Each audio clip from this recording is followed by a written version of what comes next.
just these are the alpha parts. The paints are these. Well, the paints are shipping next week. Yep. Well, they're saying shipping now. This is shipping early spring. So I'm thinking, I think they said March. I didn't ask me for a date. Yeah. These are cool. I like the big numbers. Fun. Mid-March is Is it? Well, yeah. I just tell people like blame CHA. I think 6 months is tough to have a show every 6 months. It's a short product window. It really is. To design, develop, manufacture, ship to you. You have a chance to sell it, teach with it. Now they're on to something new. It is. I say one trade show a year for this industry. I do. Because that just gives everyone a lot more time to get the most out of what they're buying. And I think it gauges everybody an opportunity to really use this stuff. What did he say? He said, are you photobombing? Yeah. All right, let me show you this one. This will be antique lenses. So, let's go. Oh, look at this. All right. Anything for the little blue. You know, I'll do it all day. So, cool thing about this, like there's a great sample over there just hanging on the wall with the burlap. You see those shiny numbers? Same numbers, just with glossy accents. Makes them look really nice, fancy. Yeah, so I said, I'm like, what are these? Yeah. So you can really make them look like high-end enamel, or we're going to make them look like junk in a minute. So I'm going to go with paint. I'm going to paint it on. So this one's antique blue. So good. Alright. So, if I want, I can just move this around with my finger, or I can just leave it alone. I'm just going to leave it alone for a second.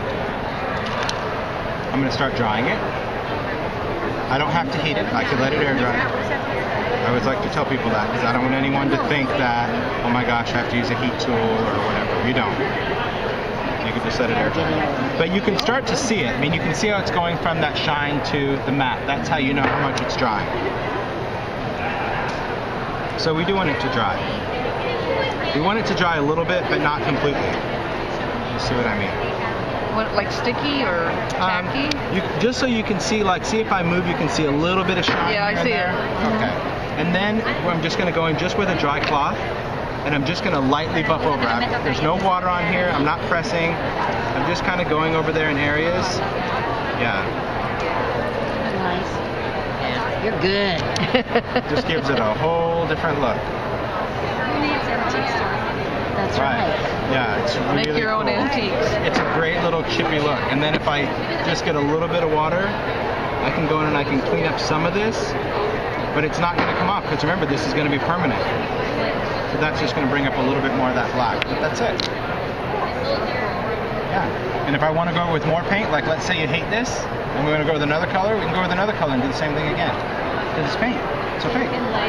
Cover it up. Yeah. You're like, oh yeah, you know, I was really going for blue. I don't know why I didn't do blue because Put some crack up there.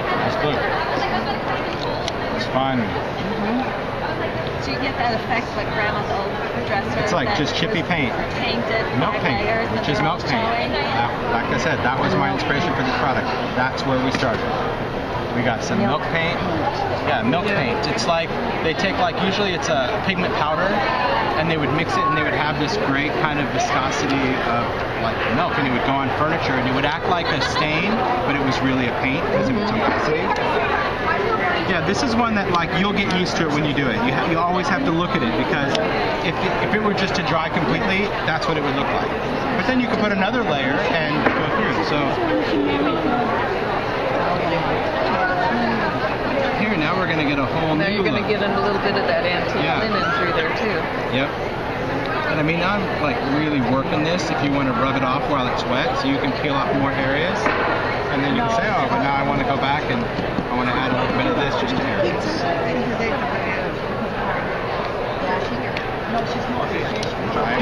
It's cool. And then if you wanted the whole thing to be enameled, then you could glossy accent the whole thing. I don't know. It's pretty cool.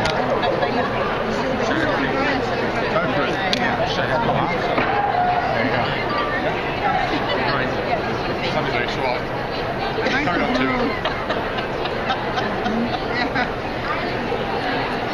It's all awesome. It's warm? Not hot though, right? Yeah. So those are some of the fun things that you can do with distress paint.